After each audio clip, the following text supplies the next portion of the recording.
Mis directos amigos, buenos días. Vamos a intercambiar ideas hoy sobre las tesis 35ª y 36ª del racionalismo jurídico, que son muy parecidas y están íntimamente conectadas. En realidad, la 35ª es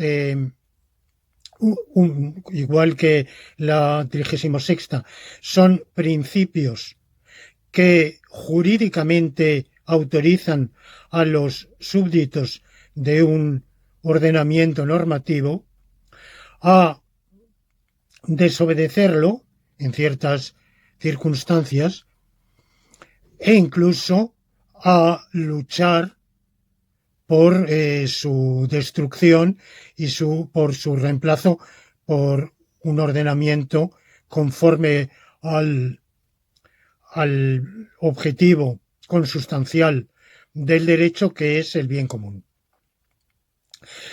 Las hipótesis de la tesis 35ª y de la tesis 36ª son parecidas, pero hay una diferencia significativa. En la tesis 35ª suponemos una situación en la cual el sistema normativo, lo que aparenta ser un ordenamiento jurídico, ha estallado. Y cuando decimos que ha estallado, queremos decir alguna de varias cosas. En primer lugar, no está de más traer a colación de nuevo, ya lo hemos hecho en lecciones anteriores, la hipótesis del filósofo jurídico norteamericano, hoy fallecido, Lon Fuller, quien imaginó en aquella importante obra filosófica de Morality of Law, la moralidad del derecho, imaginó el caso hipotético de un soberano absoluto, de un legislador omnímodo, Rex, que tiene el capricho, la ocurrencia, la diversión de legislar sin ton ni son, de manera absolutamente antojadiza, unas cosas por la mañana, otras por la tarde, de manera incongruente, con normas incomprensibles, enrevesadas, retroactivas, de manera que resultan absolutamente inaplicables. Él lo que hacía era refutar al positivismo jurídico, concretamente al de Hart, que era en el ámbito anglosajón el que en ese momento tenía mayor predicamento, y que sostenía que cuanto edicta el legislador constituye derecho, y sólo lo que legisla el legislador, lo que edicta el legislador, es derecho. Entonces, la conclusión de Fuller es que no cualquier amasijo o conglomerado de promulgamientos legislativos de un legislador disparatado pueden constituir derecho. Y postuló su célebre óctuple canon. Las leyes tienen que tener, para ser derecho, ajustarse a unos parámetros de congruencia, cumplibilidad, comprensibilidad, no retroactividad, adecuación entre la norma y la actividad administrativa encargada de hacer cumplir esa norma. Bueno, era un óctuple canon que marcaba una orientación positiva en la medida en que establecía algún tipo de filtro, pero por un lado esos 8 cánones o parámetros son excesivamente ambiciosos y si se aplicaran a rajatabla, muchísimo de lo que consideramos derecho y ley dejaría de ser derecho, dejaría de ser ley. Porque en casi, yo me atrevería a decir, cualquier ordenamiento jurídico hay leyes que contravienen a uno u otro de esos cánones. De tal manera que habría que, si acaso, formularlo como un racimo de parámetros, de tal manera que, con una graduación, de tal manera que cuando un ordenamiento jurídico gravemente va vulnerando varios de esos parámetros, no uno solo, aisladamente, no una ley en particular, sino el conjunto del ordenamiento en general, bueno, pues va dejando de ser derecho. Pero al enfoque interesantísimo y que constituyó un paso de 7 leguas en su momento, al enfoque de Lon Fuller, le faltaba primero un postulado general. ¿Por qué esos 8 cánones y no 7, 9, 2 o 43? ¿De dónde se derivan? ¿De qué principio?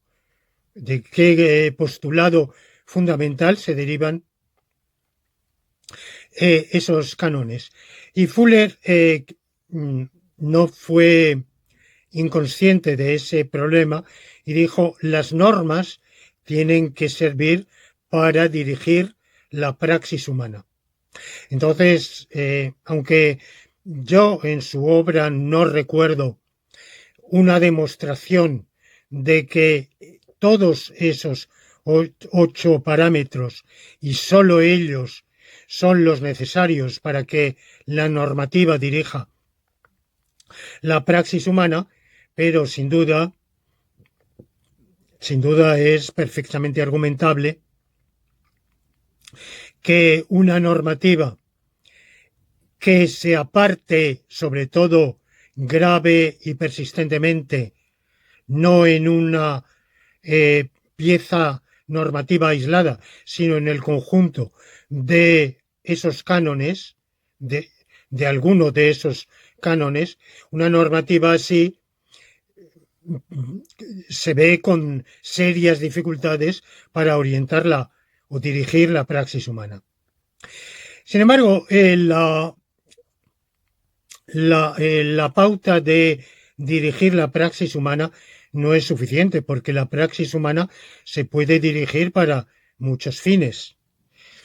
Y como ya he venido argumentando a lo largo de una serie de lecciones laurentinas precedentes, desde la primera, la sociedad tiene un fin, la praxis humana socialmente coordinada tiene un fin, que es el bien común.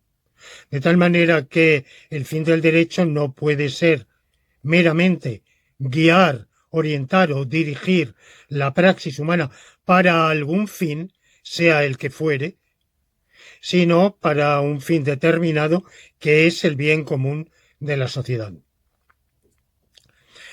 Y si admitimos esto, podemos prescindir del óctuple canon de Fuller, que por un lado es un poco casuístico, por el otro, como digo, consta de 8 desiderata, pero cada uno de los cuales, como regla aplicable a rajatabla, sería deletérea, porque haría que muchísimo de lo que consideramos derecho dejara de ser derecho. Son desiderata, son principios orientativos, forma, como digo, eso, un racimo, un cluster de principios que han de aplicarse con gradualidad. Y por otro lado, queda abierto el problema de si este principio o postulado supremo del bien común nos lleva exactamente a esos 8 parámetros o a cualesquiera otros. Bueno, yo entiendo el enfoque de Fuller como un primer paso adelante interesante, pero en el desarrollo de un justnaturalismo no meramente procedimental como el de Fuller, sino más sustancial, creo que podemos prescindir de esos 8 cánones. Pero de lo que no podemos prescindir, como ya lo hemos señalado en lecciones precedentes, es de que el ordenamiento jurídico tiene que constituir un conjunto ordenado de normas, guiado, que obedezcan las normas a una metanorma, que es la finalidad del bien común, que la promulgación de esas normas obedezca asimismo a esa metanorma de que el legislador legisle para el bien común y sólo para el bien común. Luego lo hará o no lo hará, pero está sujeto a esa obligación. Y finalmente, que lo quiera o no lo quiera el legislador, tiene vigencia jurídica la norma suprema de obrar a favor del bien común, de que se realice el bien común.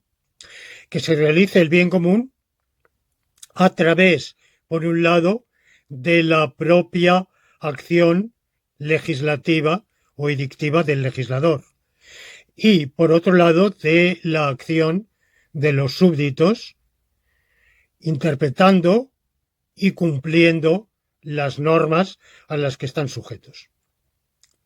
Eso es un ordenamiento jurídico, pero, decíamos, el ordenamiento jurídico suele tener, prácticamente siempre tiene antinomias, leyes o normas cuyo contenido se contradice entre sí, tiene normas, porque el legislador no siempre cumple con ese deber de legislar para el bien común. De manera que tiene normas que nos sirven al bien común e incluso contiene normas contrarias al bien común. Normas o más exactamente, preceptos. El precepto es la expresión lingüística de una norma.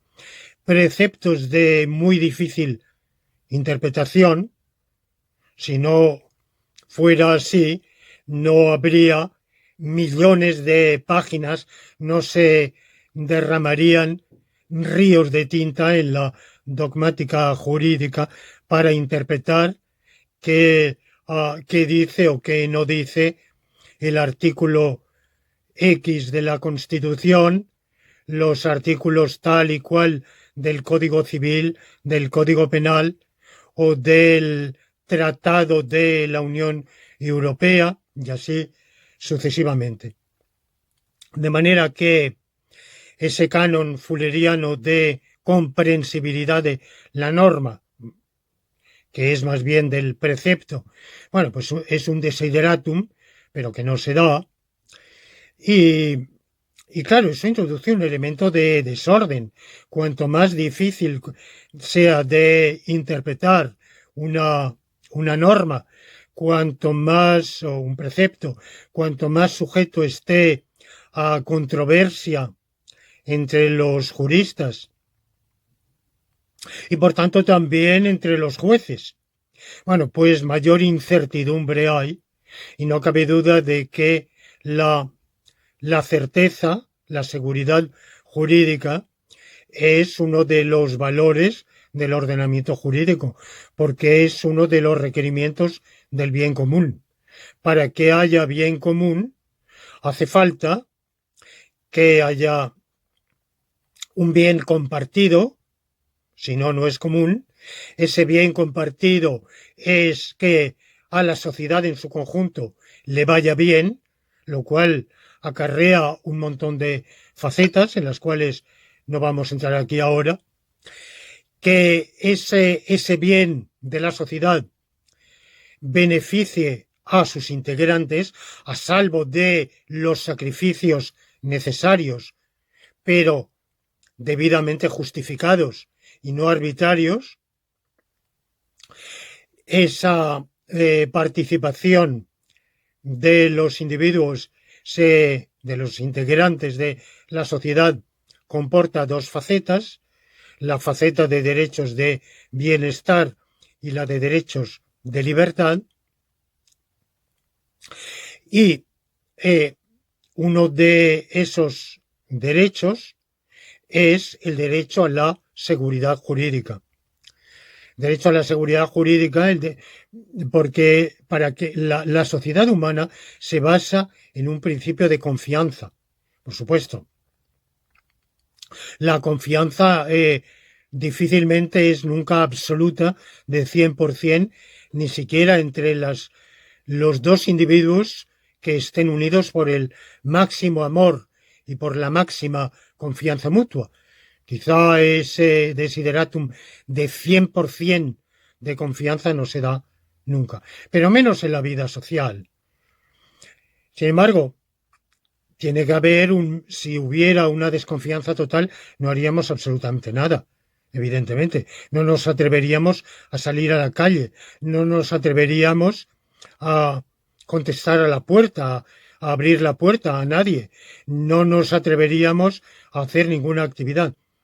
Bueno, pues, entre otras cosas, tenemos que tener alguna confianza en la propia autoridad y en la propia norma jurídica.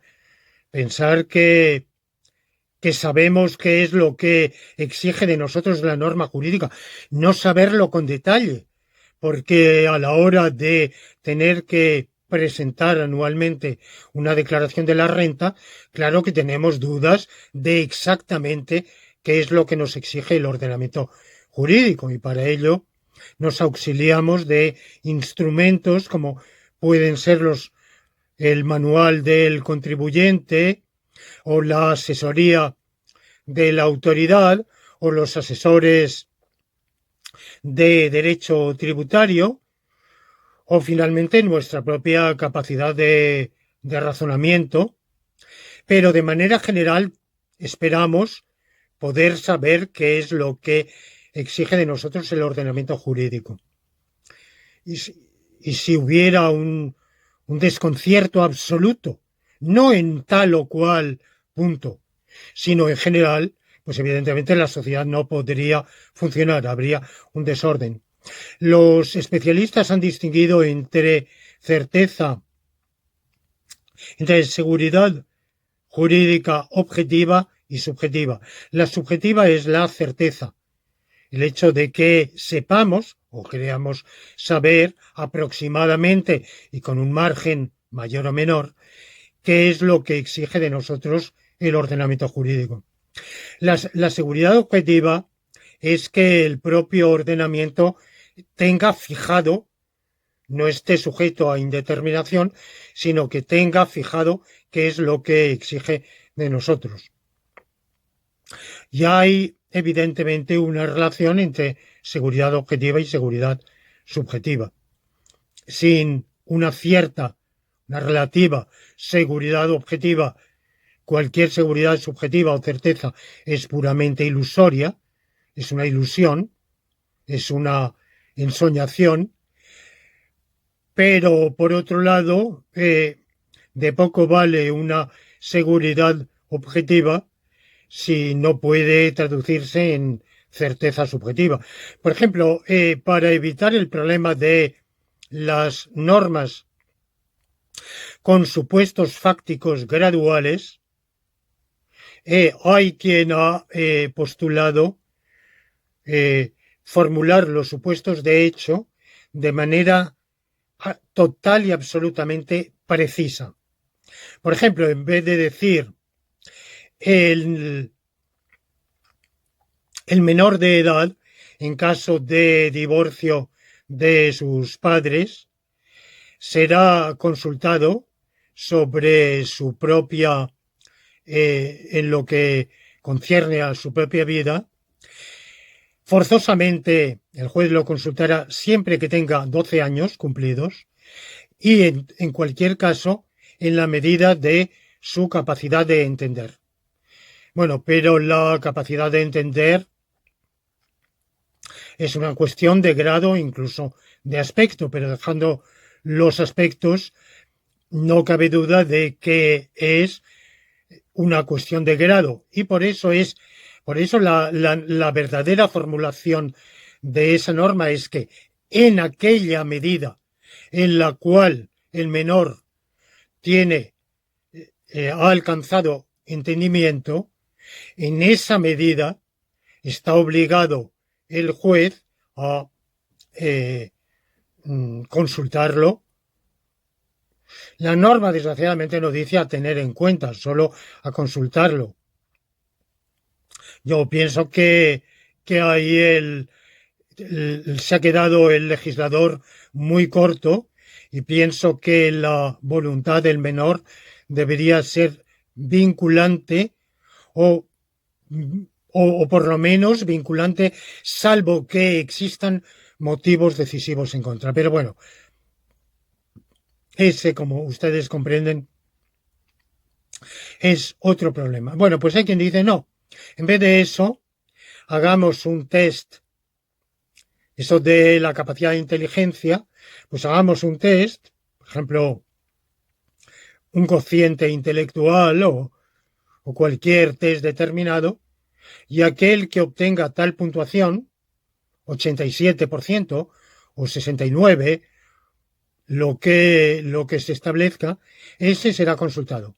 Y el que establezca y el que alcance un punto menos no será consultado.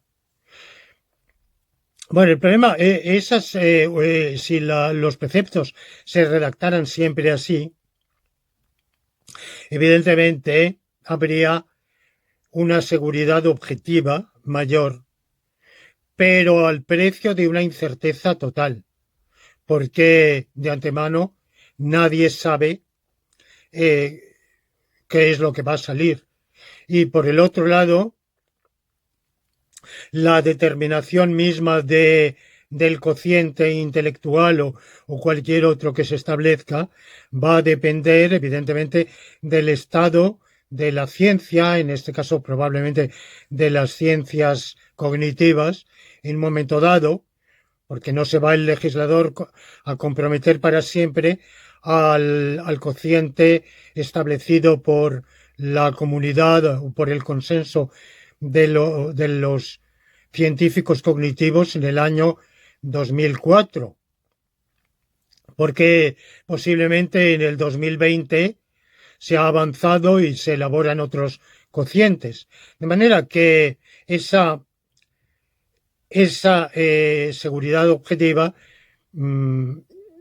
llevada a ese prurito extremo nos conduce, por un lado, es muy arbitrario, porque evidentemente, ¿por qué 67 puntos y no 66? O 91 y no 90, o lo que se establezca. Establece un tope puramente arbitrario, contrariamente al principio de no arbitrariedad. Sabemos que todo lo que sea arbitrario va en contra del bien común. Y, por otro lado, esa seguridad se logra perjudicando a la objetiva, se logra perjudicando a la seguridad subjetiva. Bien, pero ahora imaginemos un ordenamiento que que ya no es un ordenamiento, pasa a ser un conglomerado, un amasijo, un almiar, un amontonamiento de normas que han perdido el orden o en el cual se han ido acumulando normas que no sirven al bien común. no una norma, no dos normas. Ustedes me dirán cuántas, 45, 732. Bueno, yo justamente no voy a poner absolutamente ningún tope, ningún umbral. Digamos sencillamente eso, que sean, por la razón que sea, el sistema se ha ido desordenando. Ustedes, o muchos de ustedes, conocen el principio de entropía de la física, cuya versión vulgar es que todo sistema, todo conjunto ordenado, tiene una inercia de desordenarse y que para ordenarlo hace falta intervenir porque esta intervención puede ser, por ejemplo, en lo que es la materia viviente por la propia teleología consustancial a la vida, que reintroduce orden donde si la teleología no reintrodujera orden, se produciría el desorden. Un ejemplo de esto es cuando tenemos el escritorio, el pequeño escritorio de un hijo eh, con sus cuadernos, sus libros, sus anotaciones, eh, y si alguien con mayor experiencia y razonabilidad no interviene de vez en cuando, lo normal, salvo caso quizá de niños superdotados, es que, o de menores superdotados, es que se vaya desordenando. Entonces, en vez de tener los libros aquí, los cuadernos allá, los lapiceros en su vasija correspondiente, ordenados de un modo, el papel, bueno, pues se va formando un revoltijo en el cual no hay más que desorden. Y un poco nos pasa a todos, ¿verdad? De vez en cuando tenemos que introducir orden. O piensen lo que hoy en el mundo, que es el mundo en que vivimos, de la electrónica, se produce con los ficheros, por ejemplo, gráficos, sonoros, de lectura, los PDFs, que vamos recibiendo, incorporando, pasando de una llave USB a un dispositivo fijo, sea una computadora, una tableta, un móvil, lo que sea, y que de momento quedan almacenados en un directorio o repertorio de tránsito, pero si no, de vez en cuando no nos ponemos a la desagradable tarea de ordenar, eso se va desordenando y está todo mezclado, ¿verdad? Están mezclados los gráficos con los sonoros, con los PDFs, dentro de los PDFs los que son manuscritos que tenemos que informar, manuscritos que ya hemos informado, determinados ficheros de lectura prioritaria, otros de finalidad diferente. Bueno, pues el ordenamiento jurídico, ya habíamos dicho, tiene un orden parcial. No era exactamente una relación de orden, ya lo dijimos, en el sentido estricto matemático. No es orden, pero para nuestros efectos es una relación de orden que viene dado por la lógica normativa. Pero imaginemos que la propia acción legislativa y dictiva del legislador va edictando preceptos que son lógicamente, por lógica nomológica, absolutamente incompatibles. Ya veíamos, por ejemplo, un problema de una norma general que diga que en tal supuesto de hecho se siga tal consecuencia jurídica obligatoriamente, y otra norma que diga que en tal caso particular de ese supuesto de hecho general no quede exonerado de esa consecuencia jurídica. Bueno, pues ya veíamos la dogmática jurídica y el juez se van a ver ahí ante un enigma, una adivinanza, y es saber interpretar que o bien la norma particular se aplica por encima de la general, por aquel canon que usa la dogmática jurídica lex specialis derogat generali, la ley especial prevalece sobre la general, o bien la más reciente ha abrogado a la precedente, por lo menos en parte, en esa parte. Pero, ¿qué pasa cuando en un ordenamiento normativo ese tipo de dificultades pueden ser otras, pero voy a poner ese tipo de dificultades, se multiplican? O, por ejemplo, veíamos otra norma, otro principio de la lógica nomológica, que es el principio de colicitud. Lo separadamente lícito es conjuntamente lícito. Supongamos que en un sistema tenemos el derecho a hacer A, el derecho a hacer B, pero la prohibición de hacer A y B. Bueno, pues de nuevo aquí la dogmática jurídica y el juez se verán en un problema de saber si una de las normas es especial y por serlo prevalece sobre la general, o una es posterior y por tanto ha derogado parcialmente la precedente, o cómo vamos a conectar lo uno con lo otro. Pero evidentemente hay un problema. Otra alternativa es decir, no, bueno, es que ya hemos señalado que no todo lo que diga el legislador va a misa.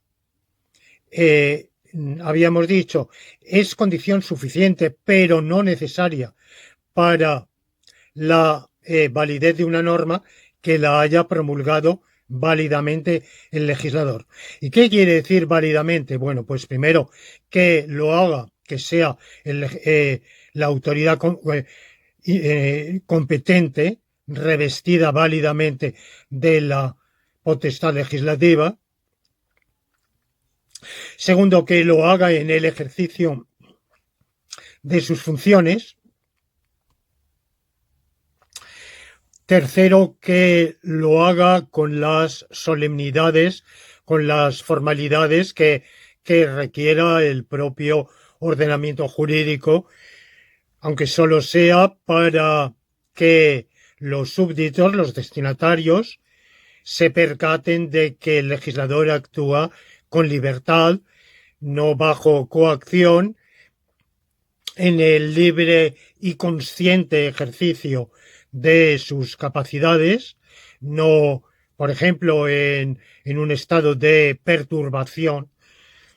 Bueno, poníamos esos requerimientos, pero también hay otros. Por ejemplo, que en un ordenamiento constitucional el legislador se adecúe a la Constitución. Es un problema evidentemente complicado, porque no toda ley anticonstitucional es eo ipso inválida o nula. Generalmente los modernos sistemas constitucionales están dotados de mecanismos como los tribunales constitucionales, que son los encargados de dictaminar la inconstitucionalidad. Y mientras no haya en ese sentido un pronunciamiento del Tribunal Constitucional por inconstitucional que materialmente sea una ley, no deja de estar incorporada al ordenamiento jurídico y de ser de obligado cumplimiento. Pero que, de nuevo, ¿qué pasa si en un ordenamiento jurídico no tenemos una ley inconstitucional, sino 1.000, 50.000? O prácticamente la Constitución es letra muerta y el ordenamiento jurídico legislativo va por otro lado.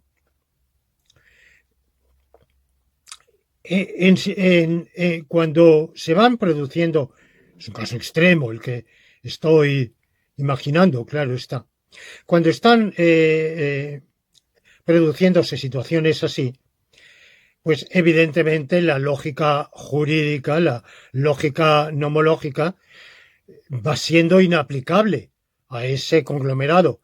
La lógica nomológica es aplicable con dificultad porque la praxis humana es difícil, pero es aplicable a ordenamientos normativos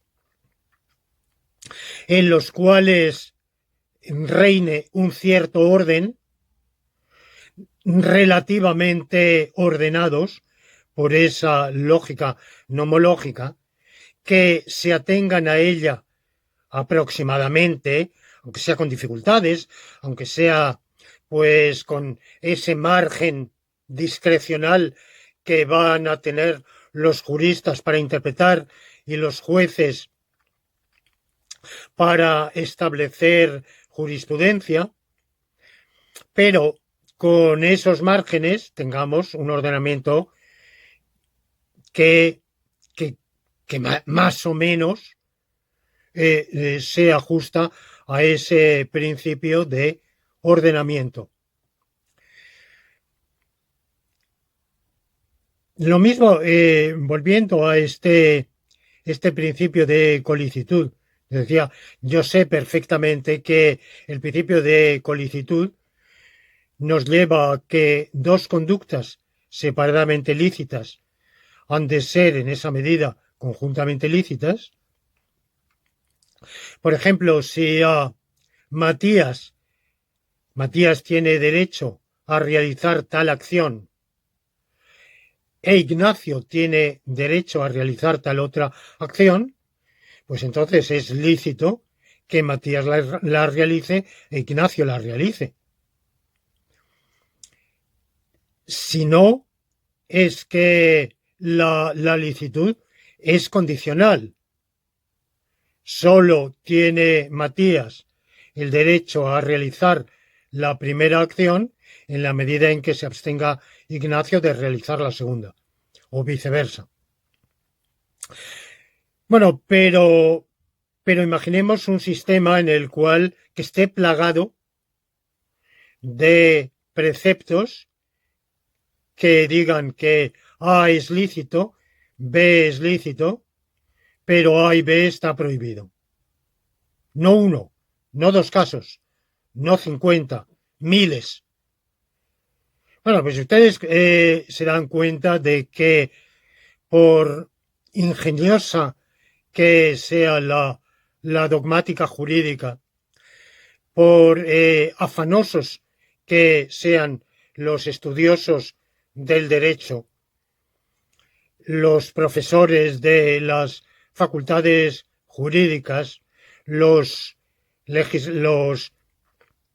abogados, los fiscales, los notarios, los registradores, los jueces, pues evidentemente su tiempo es finito.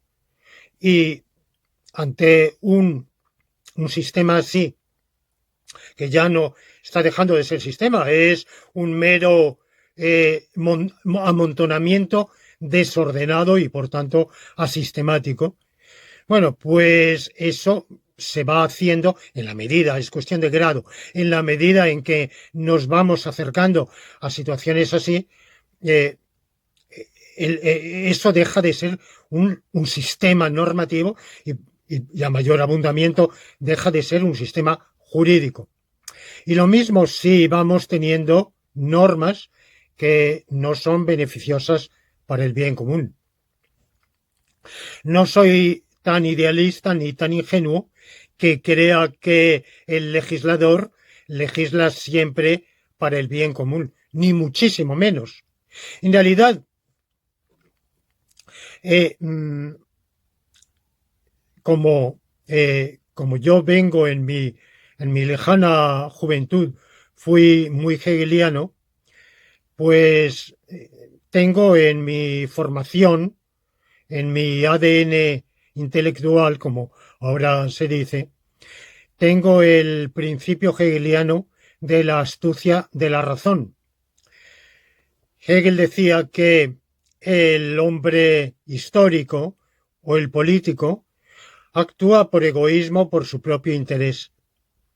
Pero la astucia de la razón hace que, o el ardid de la razón, hace que, de algún modo, del cual él no se percata, ese actuar para el bien común se traduzca en la realización de un ideal del espíritu, que es la realización plena del espíritu objetivo.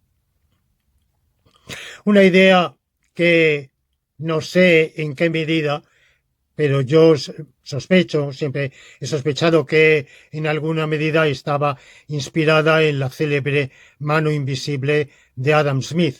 Bueno, pues sin llegar a ese extremo, yo creo que el legislador muchísimas veces actúa por pasión, por egoísmo, por partidismo, por ceguera, por prejuicio y no para el bien común. Pero creo que el ordenamiento jurídico contiene unos principios de enderezamiento. Primero, que el hábito hacia el monje, y lo quiera o no lo quiera inicialmente el legislador, parta o no parta de asumir una misión de servicio al bien común. Generalmente no parte de ello, parte de una ambición personal de ser el que manda. Pero evidentemente, una vez al frente de la cosa pública, se da cuenta de que por su propio interés le interesa la prosperidad de la cosa pública. Y esa prosperidad va ligada también al bien de los propios individuos. ¿En qué medida se da cuenta de ello? Bueno, depende de muchos factores. Depende de su propia inteligencia. Depende de el grado en que esté dominado por sus propias pasiones. Depende de la conciencia pública, de la opinión pública. Depende de los factores de presión, de los círculos o grupos de presión que influyen en uno u otro sentido. Depende del contexto histórico-social. Depende de todo eso. Pero existen esos mecanismos que enderezan lo que de suyo podría ser un legislar antojadizo, interesado, egoísta, pasional del legislador a una finalidad del bien común. Y finalmente existe el saber acumulado de siglos de la dogmática jurídica, de la ciencia del derecho, del quehacer de la jurisprudencia, que sabe corregir, enmendar la plana al legislador, incluso aplicar una jurisprudencia contra legem, es decir, contraria incluso a la letra de la ley y a veces al espíritu de la ley, a favor del espíritu del ordenamiento jurídico, o sea, de la misión, de la tarea del ordenamiento jurídico, que es servir al bien común. De manera que esa sería la mano invisible o la astucia de la razón que en el ámbito jurídico yo creo que se da.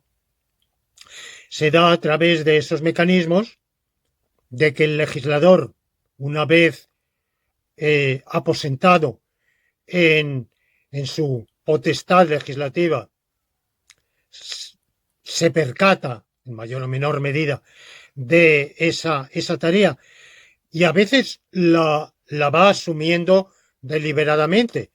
Lo que inicialmente era una mera ambición de poder se convierte en una interiorización o internalización de esa misión de que le vaya bien a la sociedad. Igual que sucede con una empresa. Una empresa contrata a un directivo.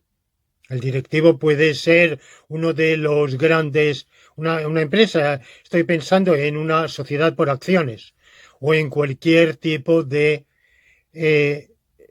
empresa societaria.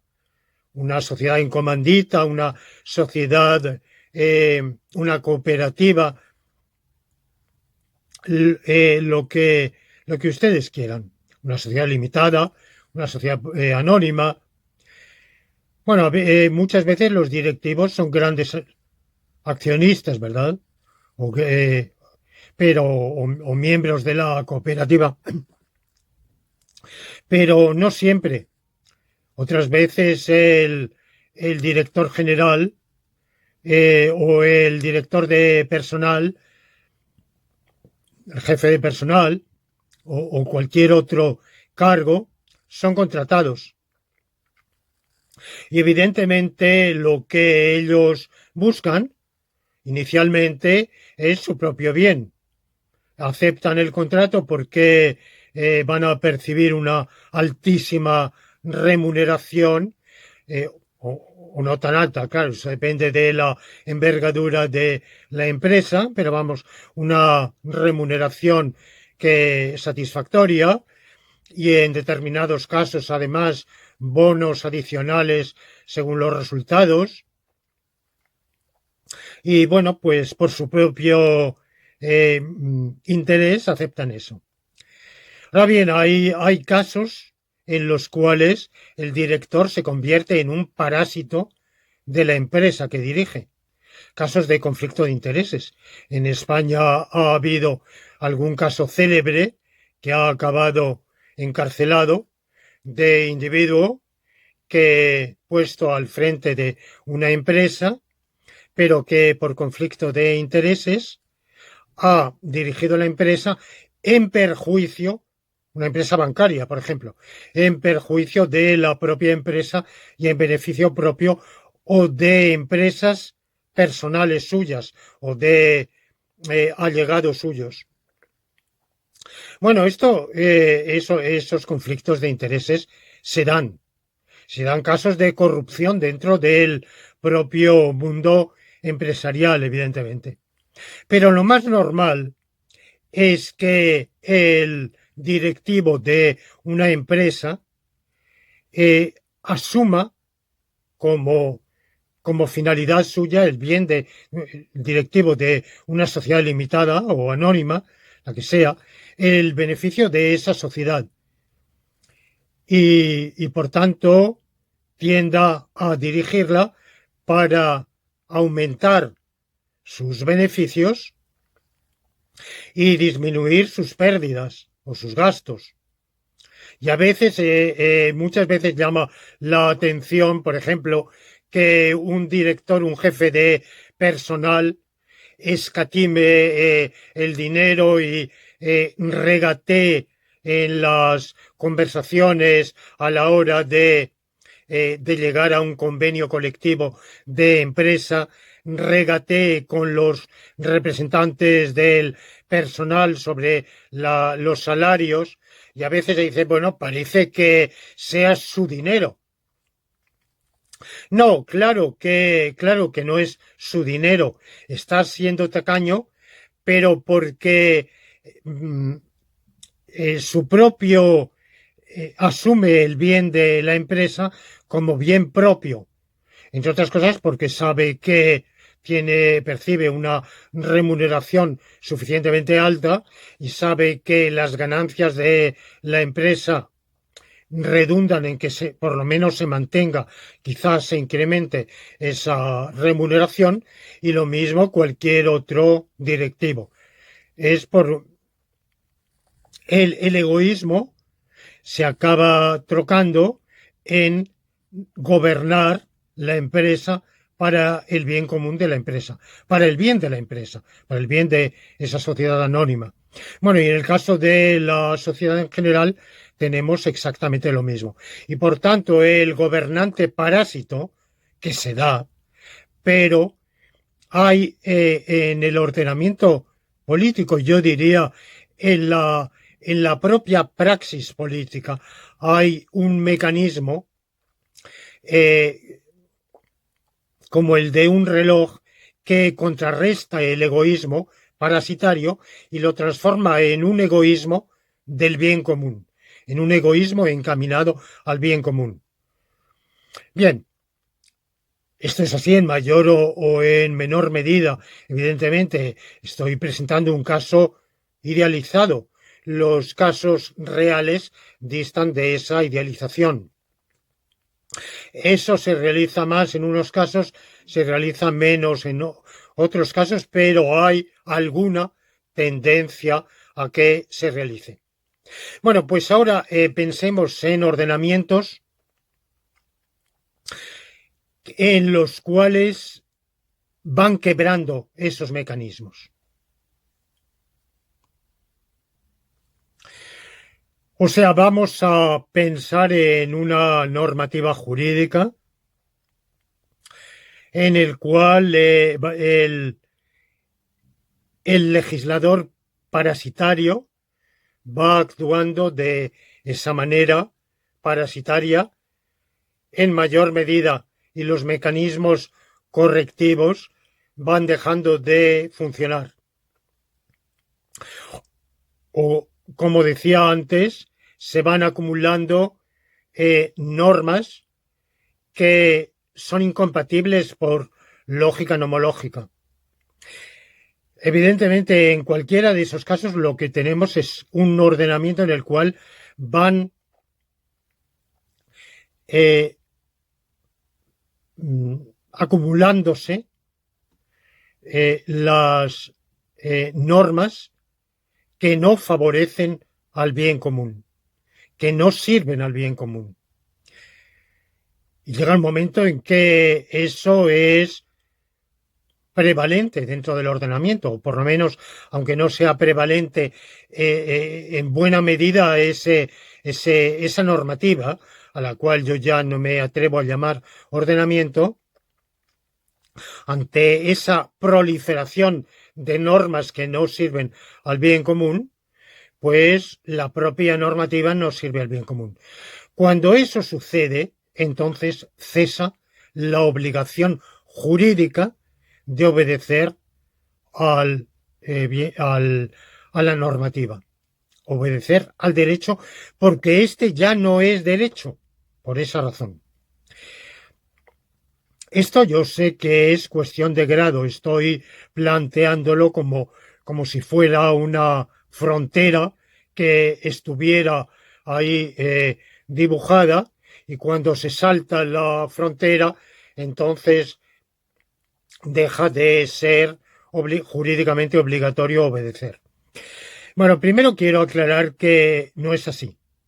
No hay tal frontera, o más exactamente es una frontera difusa. Es una cuestión de grado.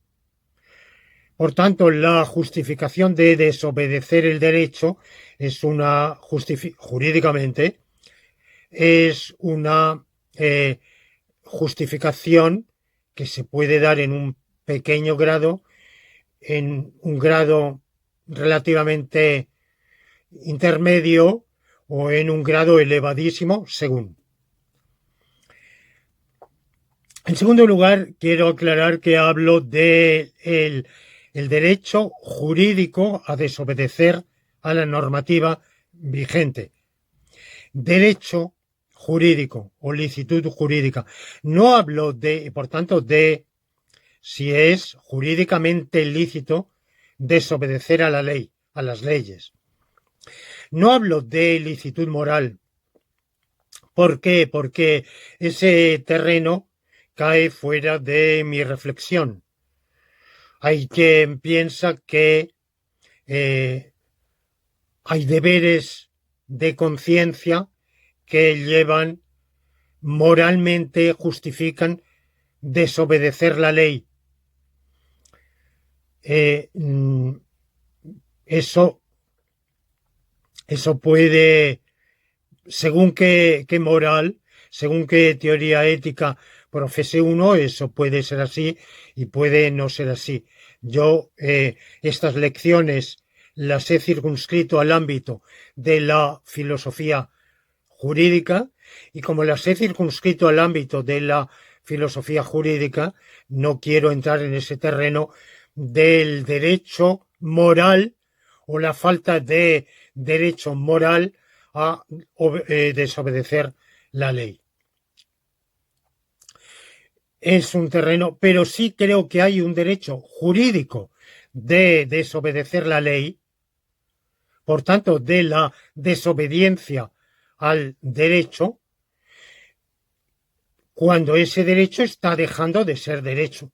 Es decir, cuando en ese derecho están proliferando normas que son incompatibles entre sí desde el punto de vista de la lógica nomológica y por tanto ese conglomerado de normas está dejando de venir ordenado por la lógica nomológica o cuando en él proliferan normas que no sirven al bien común.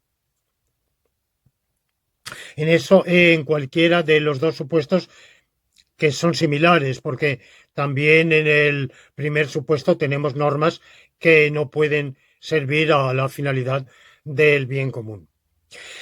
Bueno, y esta justificación jurídica es porque no hay que olvidar que, quiéralo el legislador o no, está vigente la norma jurídica, jurídico-natural, de actuar a favor del bien común. Y en esos casos, desobedecer la ley es actuar a favor del bien común. Porque una ley que no sirve al bien común, como sería ese conglomerado que estoy imaginando, es una ley que en aras del propio bien común es lícito desacatar, desobedecer, actuar en contra de ellas. Hay que distinguir esta desobediencia al derecho, que puede ser activa o pasiva, de lo que es la objeción de conciencia.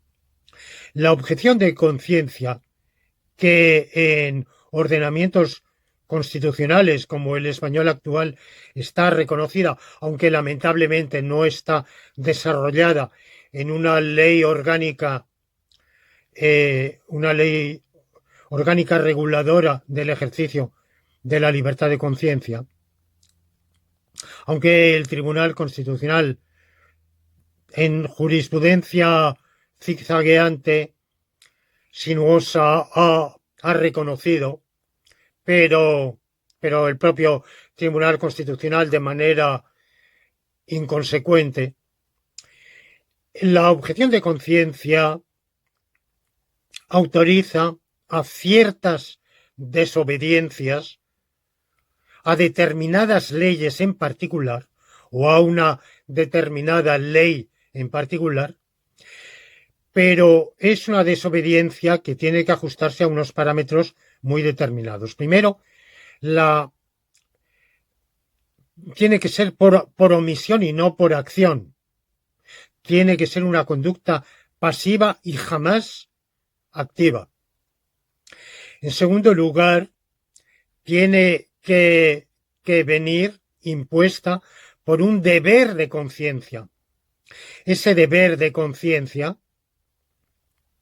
tiene que venir dictado por una cosmovisión, por una ideología a la cual uno se adhiere, y esa adhesión puede ser individual o colectiva por pertenencia a una determinada comunidad religiosa o ideológica, pero tiene que estar ajustada a ciertos parámetros que incumbe determinar a la ley según los casos. Tiene que evitar causar un daño, perjudicar los derechos de los demás. Tiene que evitar el hacer un daño desproporcionado al bien común. Y generalmente tiene que acarrear algunos deberes compensatorios. Es decir, que al omitir un deber que se nos impone a favor de la comunidad por la ley, al omitir ese cumplimiento, por esa razón de conciencia, en contrapartida, tenemos que compensar haciendo otras cosas en beneficio de la comunidad. Lamentablemente, en la práctica, la libertad de conciencia no está regulada, o cuando lo está es de manera parcheada, parcial, insatisfactoria, saltuaria. Bueno, por otro lado, esa incompatibilidad entre el deber de conciencia de no hacer algo y el deber que impone la ley tiene que estar debidamente acreditada y ser consecuente. Es el famoso caso, por ejemplo, de los países donde la interrupción del embarazo es lícita, el médico que rehúsa practicarla, el ginecólogo que rehúsa practicarla por una razón de conciencia, bueno, tiene que acreditar que esa razón de conciencia verdaderamente existe. Por ejemplo, si es religiosa, tiene que acreditar que verdaderamente es coherente con sus creencias y con su vida.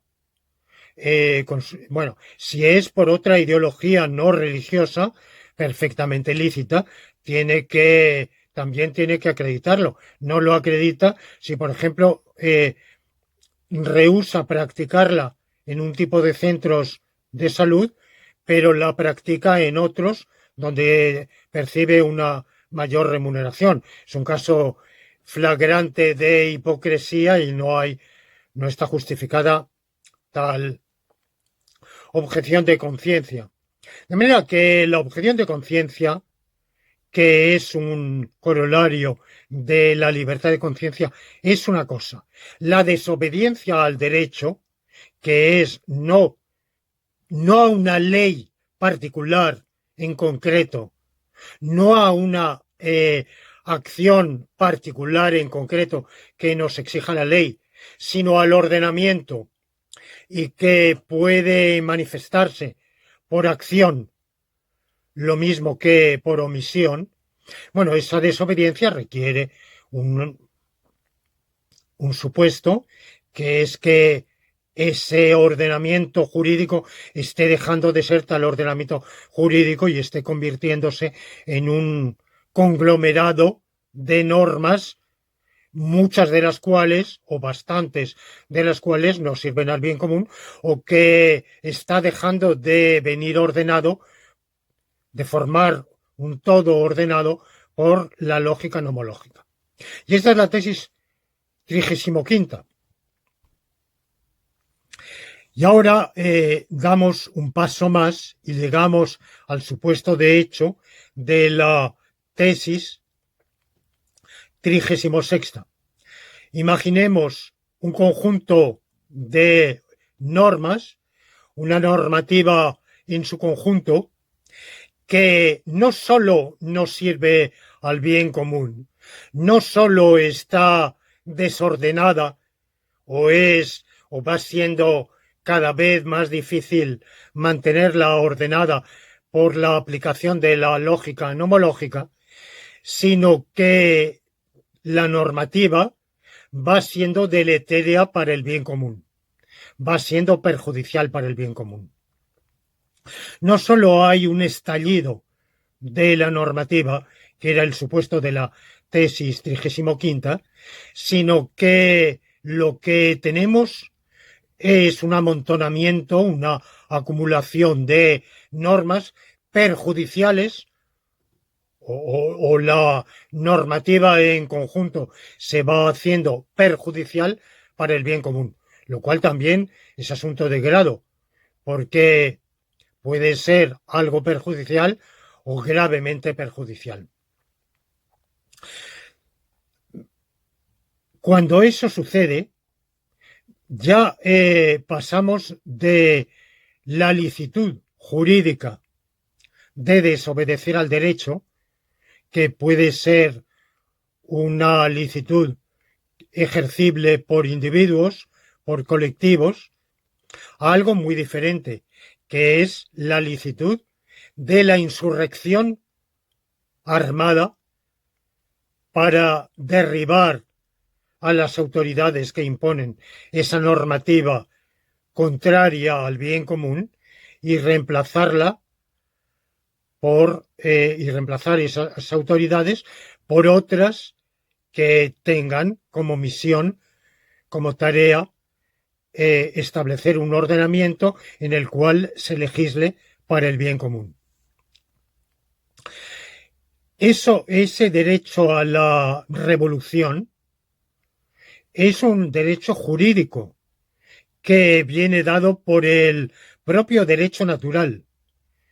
El derecho natural establece la obligación de que haya un ordenamiento jurídico, un conjunto de normas que sean, como lo que decía Santo Tomás, un ordenamiento de la razón para el bien común promulgado por aquel que tenga a su cuidado la comunidad. Bueno, en pasadas lecciones ya vimos mi propia versión de ese canon metajurídico de Santo Tomás.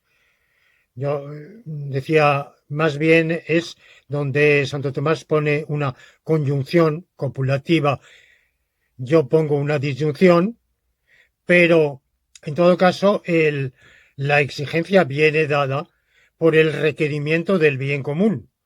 Para eso sirve la sociedad, para eso sirve el ordenamiento jurídico, para eso sirve la existencia de una autoridad legislativa y para eso sirve el ordenamiento jurídico como un todo, aunque haya dentro de él normas que no sirvan al bien común, incluso normas contrarias al bien común. Pero claro, cuando no son normas en particular, sino la normativa en general, toda ella, la que se transforma en un conglomerado de normas, de mandamientos que son perjudiciales o que en su conjunto ese conglomerado es perjudicial para el bien común, pues por la defensa de ese bien común exige, o por lo menos faculta, a que la comunidad se defienda y hay un derecho a la revolución. Me preguntarán ustedes, ¿es un derecho o es un deber? ¿Esa revolución es lícita o también es jurídicamente obligatoria? Bueno, yo en esta tesis lo único que he dicho es que es lícita. Comprendo que hay argumentos muy fuertes a favor de que también sea obligatoria. Si es obligatoria, a fortiori es lícita, claro está, pero en cambio puede ser lícita y no obligatoria. Ahora bien, yo condiciono esa licitud a que se cumplan varias condiciones. Primero, que los revolucionarios actúen de buena fe. Segundo, que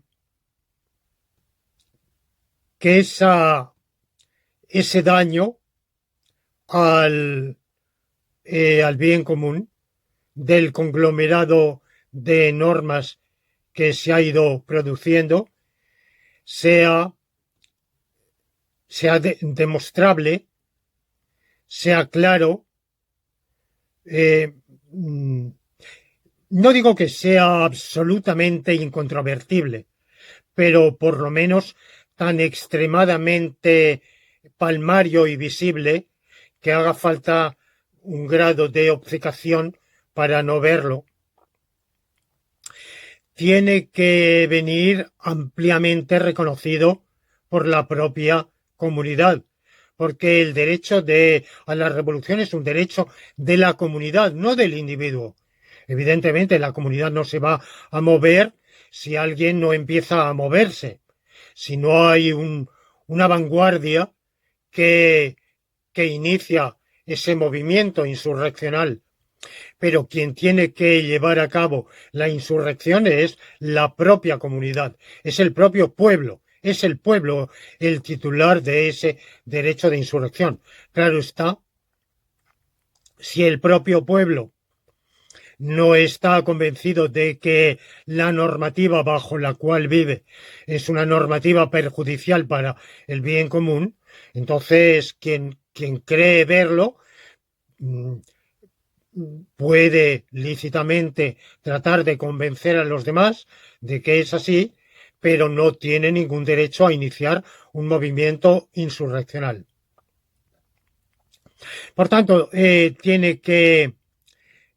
perjuicio al bien común tiene que ser palmario, tiene que ser fácilmente demostrable, tiene que ser admitido, ampliamente admitido en la comunidad, no digo unánimemente admitido, ni tampoco pondría un umbral de que tenga que ser admitido por la mitad más uno. Yo pienso que tiene que ser admitido por bastante más de la mitad, pero no pondría ningún umbral, no diría el 75% o el 68%, no pondría umbral ninguno, pero tiene que haber una aquiescencia bastante generalizada en ese sentido, con mayor o menor grado de claridad, evidentemente. Y a estos requerimientos añado otro, y es que, otros dos, mejor dicho. Primero, que de esa revolución no se vayan a seguir males mayores. Porque, claro, sabemos por la experiencia histórica que las cosas son empeorables. Y ese dicho de peor no puede ser, muchas veces es desmentido por la experiencia. Otro vendrá que bueno me hará. Y a veces hay instituciones muy malas, malísimas, que son derribadas y reemplazadas por otras todavía peores. De manera que, claro, de antemano nadie sabe, nadie tiene una bola de cristal o conoce o consulta a un infalible oráculo que pueda predecir el futuro. No sabemos. Pero tiene que haber probabilidades serias de que no se van a seguir males mayores. Hay coyunturas histórico-sociales en las cuales, por mal que vaya, con las instituciones que ahora tenemos, peor puede ir en el caso de una revolución, previsiblemente. Bueno, y finalmente hay otro requerimiento adicional y es una probabilidad de éxito. Porque claro, la revolución se hace no solo para destruir a un entramado institucional que ha impuesto una normativa contraria al bien común, sino para reemplazarlo por otro entramado institucional que implante una normativa favorable al bien común en un plazo razonable. ¿Cuál es un plazo razonable? De nuevo no lo sé. Por ejemplo, si es en pocas horas, no me cabe duda. En pocos días, seguramente también. ¿Qué pasa si es en un plazo de un año o de 2 años? Bueno, no lo sé. Yo evidentemente no podría establecer un plan alguno. Pero lo que no me cabe duda es de que ninguna revolución, suponiendo todos los demás requisitos que hasta ahora he enunciado, suponiendo que se den y que se den en grado altísimo, una revolución que pueda triunfar en 60 años es ilegítima. Es decir, en concreto, si unos revolucionarios, vamos a suponer que de buena fe, creyendo acertada o desacertadamente que se cumplían todos los demás requisitos que acabo de decir, pensando que eran secundados por la opinión favorable a su causa revolucionaria de la mayoría o la gran mayoría de la población, que había motivos de opresión flagrantes, que actúan de buena fe y tienen motivos racionales para esperar que el triunfo de su causa llevará al establecimiento de unas instituciones favorables al bien común. Pero por la razón que sea,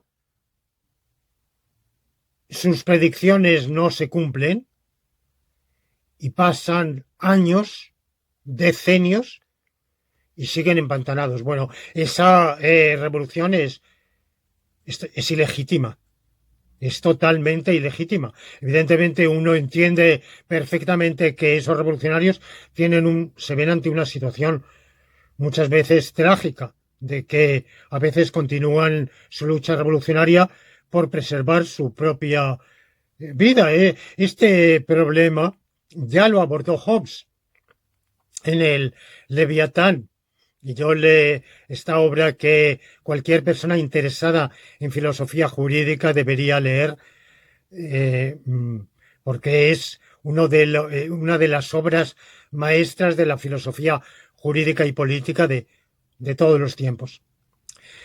Bueno, pues comprendiendo perfectamente el dilema al cual esos revolucionarios se ven confrontados, lo que no cabe duda es que esa revolución dejó de ser legítima desde el momento en que se prolongaba. Una revolución prolongada no puede ser nunca legítima. ¿Por qué? Pues sencillamente por lo mismo, porque la revolución solo es lícita cuando es para el bien común. Una revolución prolongada durante mucho tiempo, primero pierde todo atisbo de que pueda establecer a corto plazo un ordenamiento mejor. Segundo, generalmente pierde el apoyo si es que alguna vez lo tuvo, de la mayoría de la población, que evidentemente no está por la labor de una lucha armada de esa duración. Tercero, la buena fe también va siendo cuestionable porque cuando se producen esas situaciones, generalmente los revolucionarios que inicialmente actuaron con todo idealismo y toda entrega al bien común, bueno, van actuando por su propia supervivencia más bien. y la perspectiva de que el resultado de su acción sea el bien común, pues pasa a ser primero dudoso y luego imposible. Esas son las razones por las cuales una revolución prolongada nunca puede ser legítima. Me dirán ustedes, bueno, pero de antemano no se sabe. Evidentemente, de antemano no se sabe. Yo ya en una lección anterior dije que hablé de los criterios de legitimidad institucional, política. Mencioné los 3 criterios de Max Weber y dije que me quedaba con un cuarto, que es el demencio del mandato del cielo. El mandato del cielo, Tien Ming, que es unas instituciones tienen ese mandato celeste cuando están dedicadas a ordenar la vida social para el bien común. Y pierden ese mandato celeste cuando eso deja de ser así. Hay situaciones de duda y solo a posteriori a Mencio que ya abordó este problema varios siglos antes de nuestra era. Y ya a Mencio y a sus discípulos se les preguntó, bueno, ¿y cuándo es legítima la insurrección contra el poder establecido porque éste supuestamente ha perdido el mandato del cielo? Esto solo se puede saber después, no se puede saber antes. Bueno, no se puede saber, bueno, porque no todo el mundo estaba de acuerdo con Mencio, evidentemente, y sus adversarios decían que justificaba la rebelión cuando triunfaba y la condenaba cuando fracasaba. Bueno, este es un modo de ver su doctrina poco caritativo, evidentemente, pero lo que no cabe duda es que de manera absolutamente segura solo lo podemos ver con una mirada retrospectiva.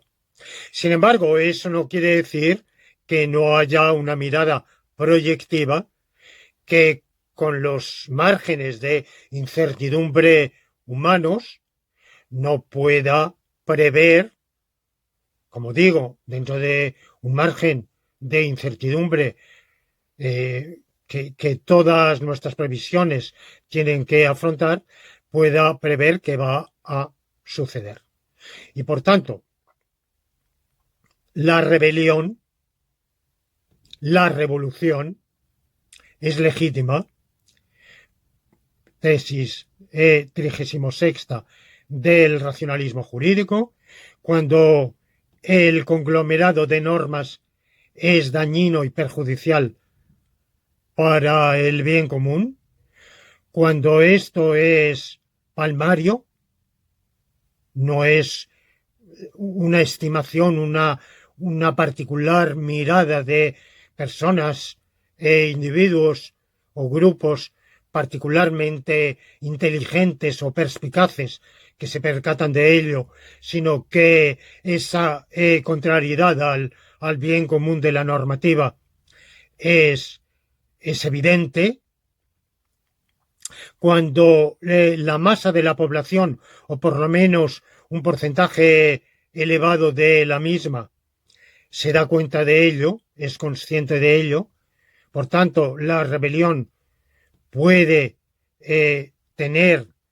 puede aspirar racionalmente a contar con un apoyo masivo en la población, cuando por las circunstancias políticos sociales es razonable esperar que no surgirán como resultado de la acción revolucionaria males mayores, y por último, cuando esa revolución tiene razonables perspectivas de triunfar en un lapso prudencial. Un lapso prudencial es un lapso que yo no puedo en absoluto fijar, pero que la conciencia pública puede estimar razonable, según el entorno, según las circunstancias. Evidentemente ustedes dirán, bueno, todo eso deja abiertos muchísimos problemas. Todo eso contesta a unas preguntas, pero abre muchísimas otras. Pero es que el filósofo del derecho no es un legislador. Al asumir esta tesis del derecho a la revolución, que ha sido discutido en la historia del pensamiento histórico, del pensamiento político jurídico, al asumir esta tesis, el filósofo del derecho sabe que evidentemente sostiene una afirmación que luego habrá de ser aquilatada, apreciada por la conciencia pública y por los agentes políticos en las diversas circunstancias. Por ejemplo, Locke defiende el derecho a la revolución. En cambio, Kant lo rechaza de manera absoluta. En un famoso discurso, el presidente Abraham Lincoln lo defendió. Dijo que el pueblo norteamericano, en su conjunto, no solo había tenido el derecho de establecer la norma constitucional, sino que tenía el derecho de rebelarse contra ella y reemplazarla por otra. Es más, él no lo condicionaba a todos estos requerimientos que yo estoy formulando. Lo que él negaba es que una parte del pueblo tuviera derecho de secesión. Eso fue justamente, si mal no recuerdo, en su discurso de inauguración, justamente cuando se atisbaba la próxima secesión de los estados del sur, y que él negó cualquier derecho de secesión, porque el pueblo como un todo tenía derecho de revolución, pero una parte del pueblo no tiene derecho de secesión, no tiene derecho a hacer una revolución particular. Y en España hay una tesis doctoral que escribió Felipe González Vicén, si mal no recuerdo fue en el año 1934, que ha sido publicada póstumamente por la editorial Plaza y Valdés, un escrito corto sobre el derecho a la revolución, donde debate diversos autores a favor y en contra y sopesa los argumentos. Bueno, pues la tesis que yo estoy diciendo, pues en principio también, quiero decir, es, por supuesto, es el famoso problema del tiranicidio. Muy tímidamente está esbozado más que afirmado ese derecho en Santo Tomás. Pero cuando Juan de Mariana, el jesuita Juan de Mariana, a finales del siglo XVI, comienzos del XVII, defiende el tiranicidio, lo que él se ha planteado mucho la cuestión del tiranicidio como la obsesión del tirano Mariana distingue el tirano de origen y el tirano de ejercicio, es decir, aquel que ha usurpado el poder y aquel que, aunque no lo haya usurpado, lo ejerce en contra del bien común. Bueno, yo no voy a entrar ahora en una exégesis de Mariana, pero Mariana no habla únicamente de la occisión del tirano, habla de la insurrección, del derecho al levantamiento popular contra el tirano. El tirano puede ser un individuo o puede ser un sistema tiránico.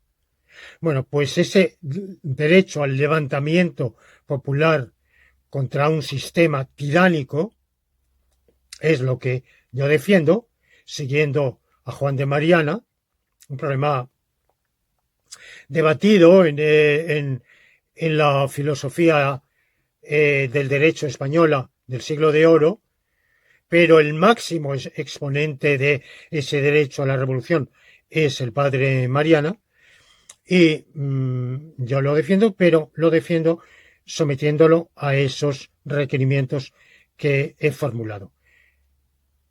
¿Cuándo se cumplen? ¿Cómo se aprecian? Eso el filósofo del derecho no puede, ni puede hacerlo, ni puede contestar esas preguntas, ni le incumbe hacerlo. Eso es la conciencia jurídica, según el entorno histórico-social, según la coyuntura histórica, según el espíritu de los tiempos, según el espíritu de la época,